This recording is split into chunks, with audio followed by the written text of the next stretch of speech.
Good afternoon, ladies and gentlemen. Shalom. I'm David Mencer, Israeli government spokesman for the National Public Diplomacy Directorate here in the Office of the Prime Minister. Questions in the chat, please, after a few words from me. It's Monday, the 7th of October, 1 year on, a date that will live on in infamy. On this sad day, we begin with sad news of fallen Israeli soldiers. IDF casualties since the start of the war have unfortunately risen to 728. Sergeant First Class in the Reserves Nir Haddad was 28 years old and from Petah Tikva. He was severely wounded on the 15th of June, battling Hamas in northern Gaza, and succumbed to his wounds just yesterday. Sergeant First Class Noam Barzilai was 22 years old and from Kochav Yair. Captain Eitan Itzhak Oster was also 22 years old and from Modi'in Maccabim Re'ut.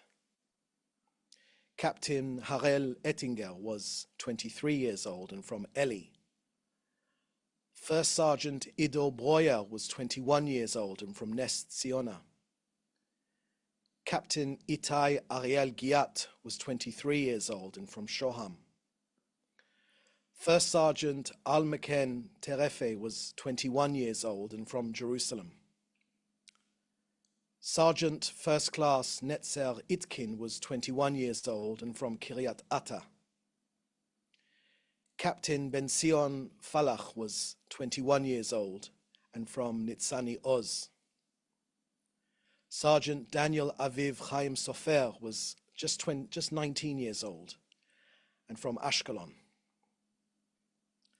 Corporal Tal Dror was also just 9 years old and from Jerusalem. And Master Sergeant in the Reserves, Itai Azulai, was 25 years old and from Oranit. All these boys were killed fighting Hezbollah in our north and in southern Lebanon. The achievements of the military campaign are many, but the war has indeed exacted a very heavy price. Our hearts are with the bereaved families. Our armed forces are operating boldly and bravely to bring back the hostages and eliminate the terrorist threat to the citizens of the State of Israel. The Prime Minister extended his and the people of Israel's deepest condolences to the families of our heroes who fell defending our north in Lebanon and in Gaza.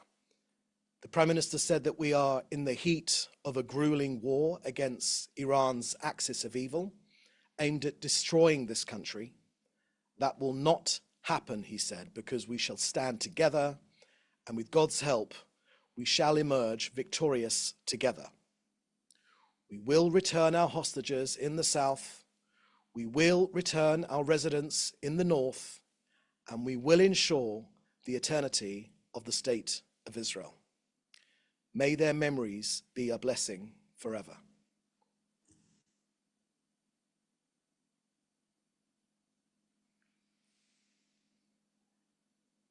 Exactly a year ago, our country's history was changed forever.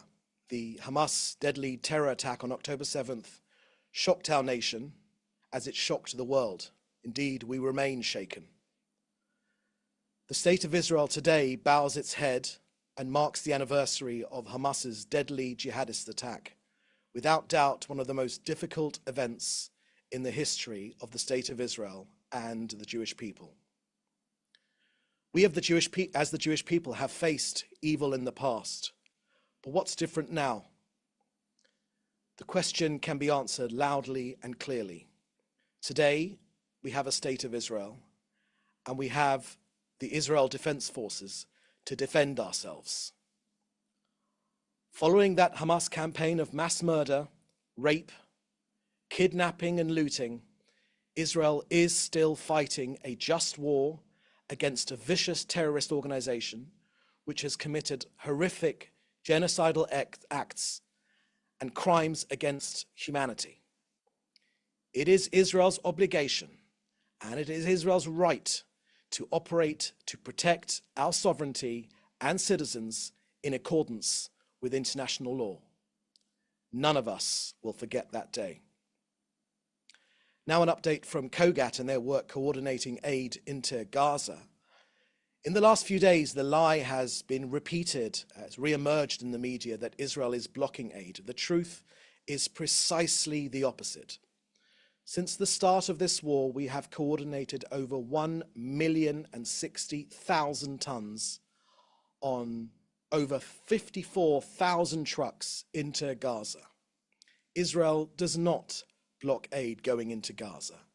The aid organizations prioritize the type and the amount of aid, and we are happy to facilitate whatever is coordinated. Over the last few months, aid is being coordinated from Egypt based on the abilities of the UN aid organizations to pick up the aid from the Gazan side of the Kerem Shalom crossing. And you can get more details of Israel's humanitarian efforts on COGAT's website. So that's the end of our briefing today. I will now take your questions. Please put them in the chat together with your news outlet. Okay, first question here is from Jim Williams from Zenga International News Service. Last week, as I sat in synagogue for holiday services, there was an undercurrent of fear in the air. The security was visible both inside the building and on the street outside. But I also felt a strong sense of community and determination that October the 7th will never be forgotten. But also neither will there be a fear of showing the world I'm a proud Jew. That would give Hamas and the Iranian proxies what they want. Can you just scroll down a little bit more? Could you just scroll down a little bit more? Okay. Okay, just scroll down a little bit more. There we go. I share this story with you to get the view from the Prime Minister's office on where the state of Israel is now, proud and not fearful. Thank you for that question, Jim. On this day, all of us here in Israel have the memories of a day which will live on in infamy. None of us will forget where we were that morning, on that Saturday morning on a Jewish festival, when all those rockets came over and the reports started to come of 10 casualties, 20 casualties, 30, then 40, then 100, then 200. Terrible crimes against humanity. For myself, I will never forget the shrieks of joy which the Hamas terrorists recorded themselves with, and which you could hear, never mind the footage itself, but the shrieks, the sheer euphoria the terrorists took in the killing, the appalling atrocities they committed that day. All of us have the images seared into our brains. Our responsibility is to defend this country, and that is precisely what we will do. Israel is stronger today, we are more united today, and we are more determined today. That this country, this small, embattled country, this homeland for the Jewish people, with our 3,000-year history, but only with 76 years being the state of Israel, that this country was designed to be a homeland for the Jewish people, together with the others, any others that wish to live here together with us in peace, as a homeland for the Jewish people where we could live in safety and security, free from persecution. And we are working, we are battling every day to bring home our hostages and to return that security to this country. And we will succeed. We have already made tremendous progress in defeating the terrorists which surround us, financed by Iran, guided by Iran. We have already made tremendous progress, and we will not stop until the job is done of defending this country. Our next question is from Alexander Cornwell from Reuters. What does the government assess as the impact of the military operations on Hezbollah's military capabilities? And you also ask, how degraded military does the government believe Hezbollah is? Well, thank you for that question, Alexander. Well, let me share with you first of all our war aims, because this war will continue until all of our goals are met, and they are the return of our hostages, the dismantling of Hamas's government and military capabilities, the removing of the terrorist threat to Israel, and the returning of our residents safely to their homes in the north, in sovereign Israeli territory. But let me share with you, particularly on Lebanon and Hezbollah. The Prime Minister just yesterday actually visited our security forces in the north just yesterday on the Lebanese border at an IDF base, actually right up against the Lebanese border, and he held a security assessment with the IDF, and he was briefed on the deployment of our forces inside Lebanon, the operational achievements to date, and the future objectives. Look, top of our agenda in Lebanon is the destruction of Hezbollah's capabilities. You ask how much of it has been done already? Much has already been achieved during the ground effort and the use of intense fire. The Prime Minister's already spoken about our armed forces, about the intense combat on the multiple fronts which we have been facing and taking forward now for a year now. And just several meters actually away from where he was standing, just over the border, our soldiers are right now dismantling the terrorist infrastructure that Hezbollah has prepared to attack our communities. Now, the Prime Minister said quite clearly that our soldiers, we believe, all of us believe here in Israel, are heroes, worthy of our commendation. Our soldiers, together with all of our soldiers in every branch of the IDF, and all of our security forces, whether in Gaza, in Judea and Samaria, and throughout the region, are doing amazing things. They are fighting like lions. Just a year ago, we took a terrible, terrible blow. But in the 12 months since then, we have changed the reality across the board. And indeed, the entire world is astonished by the blows which our armed forces are landing on our enemies. If you remember, all the pundits talked about the tunnel network in Gaza and that we'd never be able to defeat them. We have largely smashed Hamas. Of their 24 battalions, 23 have been shattered. We're mopping up the rest as we speak right now. So the Prime Minister saluted our armed forces and also this generation, which he called the generation of victory. So together we will fight, and all of us here believe that together, with God's help, we will win. Next question is from Drive Time RTE radio. Read the UNIFIL troops at post 652. UNIFIL says it's deeply concerned by recent IDF activities immediately adjacent to position 652. What can you say to allay those fears? Are you speaking to the UN about this? Are you compromising the safety of UN peacekeepers there? Have you asked UNIFIL troops to move from that position? Let me deal with that issue right now from RTE in Ireland. UN Resolution 1701 is crystal clear about the need for the space between our northern border, the southern border of Lebanon, and the Litani River to be free of Hezbollah. And it was the responsibility of the United Nations, the UNIFIL force there actually, to make sure that that space was not occupied by Hezbollah.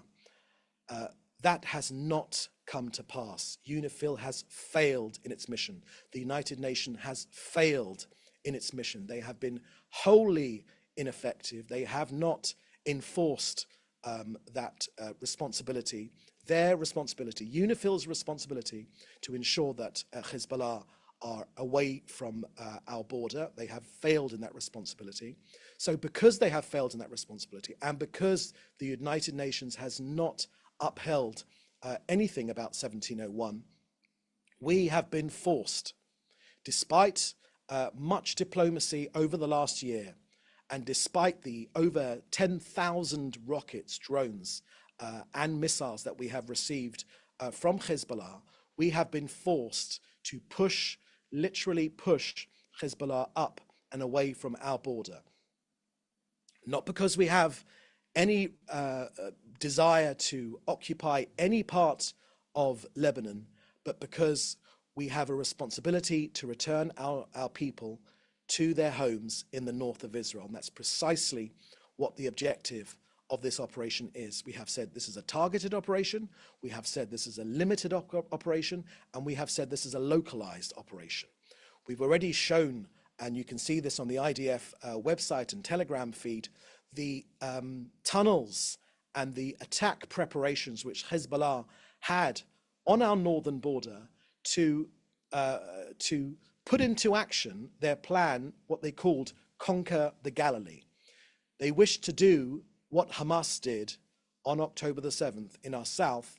They wished to do it on our north, only with more weapons and more sophisticated, more experienced terrorist fighters.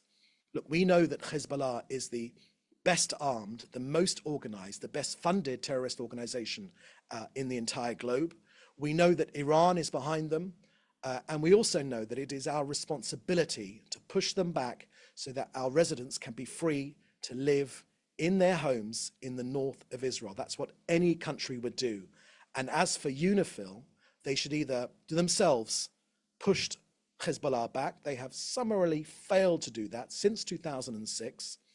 And if they don't do that, then Israel must be allowed to continue its work to degrade Hezbollah, to push them back, and to return peace to our border. Okay, next question, please. Alexander, okay, we've done that one. Jodie Cohen from from World is One News in India. What's your prediction for the 7th of October 2025? Thank you for that question, Jodie. I'm not in the predictions business, nor is the government, but what I can tell you is that this government and our people are determined. They are determined as never before, because the point which most people don't quite seem to get about this is a war for our very existence. Hezbollah say very clearly that they wish to destroy this country. They say it very clearly, so does Iran. You know that there's a square in Iran with a timer counting down to the destruction of this country. It's the only, as our president has said, it's the only country inside the United Nations, Iran, that wants to destroy, that wants to wipe this country off the face of the map. And we are here to stop them. There is only one homeland for the Jewish people, together with the other people which wish to live here with us in peace. So we have a responsibility to defend this country. Now, let me answer your question more specifically. We have both the responsibility and the right to defend ourselves against this Iranian aggression. And all of the 7 fronts we're fighting now is Iranian aggression. Now, Iran has twice now launched hundreds of missiles against our people. In one of the largest, Tuesday night, where myself and my family and almost all of Israel was in bomb shelters, it was one of the largest ballistic missile attacks in the history of mankind. We say this very clearly, that no state in the world would tolerate such an attack against our cities and our citizens. This Iranian axis of evil has declared its intentions to destroy this country, and they're operating towards that end. No one should be in any doubt. They formed a stranglehold against this country. It's a ring of armed terror armies, Hezbollah in Lebanon, Hamas in Gaza, the Houthis in Yemen, and other militias. Look, we're on high alert, Jodie, and we will exact a heavy price for any aggression against this country from any arena. In Lebanon right now, it's a focused, limited ground operation in southern Lebanon.